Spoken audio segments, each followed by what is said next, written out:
টানা ভারী বর্ষণ ও ভারত থেকে নেমে আসা পাহাড়ি ঢলে বিপদসীমার উপরে বইছে শেরপুরের চেল্লাখালী নদীর পানি।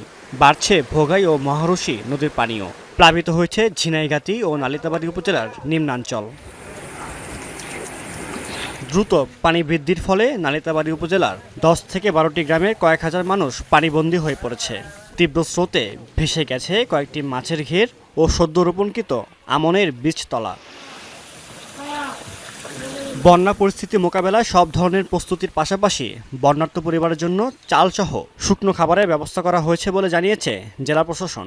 বাড়ি ঘর তলায় গেছে গা, রাস্তা রুট তলে গেছে গা, এই জ্বালাজুলা সব সব তলে। আজকে রাতে যে বন্যাটা আসলে আপনার মনে করেন আমরা ধানের বীজ রোপণ করছিলাম, এখন তো এই বন্যায় আপনার ধানের বীজটা বর্তমানে একদম পুরোপুরি শেষ পর্যায়ে শেষ। এই যে আমরা রাস্তায় দাঁড়ায় রয়েছি, এই রাস্তাটা ওই 2004-এও পানি এই রাস্তাটা গড়ায় নাই।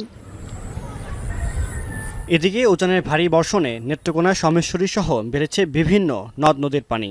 তবে এখনও বন্যা পরিস্থিতি ও জলাবদ্ধতার সৃষ্টি হয়নি বলে জানিয়েছে পানি উন্নয়ন বোর্ড। টাঙ্গাইলের গোপালপুরে ধসে গেছে যমুনা নদী রক্ষাবাঁধের কিছু অংশ। এতে ঝুঁকিতে রয়েছে ভুয়াপুর তারাকান্দি সড়ক। গতকাল থেকে বন্ধ রয়েছে এই সড়কে যান চলাচল। স্থানীয়দের অভিযোগ, মাসখানেক ধরে ভাঙন শুরু হলেও ভাঙন রোধে কোনো ব্যবস্থা নেয়নি পাওবো। যে ব্লকগুলো দেওয়া হয়েছিল সেই ব্লকগুলো কি পরিপূর্ণ কিনা সেটা তদন্ত করা আছে কিনা সেটা জানা নেই। বর্তমানে বাস ট্রাক ভ্যান সব বন্ধ আছে। টানা বর্ষণে সাতক্ষীরার উপকূলীয় এলাকায় একের পর এক বেড়িবাঁধে ধস ও ফাটল দেখা দিয়েছে। শ্যামনগর ও আশাশুনি উপজেলায় প্রায় 20 কিলোমিটার বেড়িবাঁধ রয়েছে ঝুঁকিপূর্ণ অবস্থায়। জোয়ারের পানির চাপ বাড়লে বাঁধ ভেঙে বিস্তীর্ণ এলাকা প্লাবিত হওয়ার আশঙ্কায় স্থানীয়রা। এদিকে অমাবস্যার জোয়ারে বরগুনার পায়রা, বিষখালী ও বলেশ্বর নদীর পানি বেড়েছে। এতে তলিয়ে আছে জেলার নিচু ও চরাঞ্চল। চরম দুর্ভোগে বেড়িবাঁধের বাইরে থাকা বাসিন্দারা। সাগর উত্তাল থাকায় মাছ ধরতে না পেরে উপকূলে ফিরে এসেছে হাজারো ট্রলার।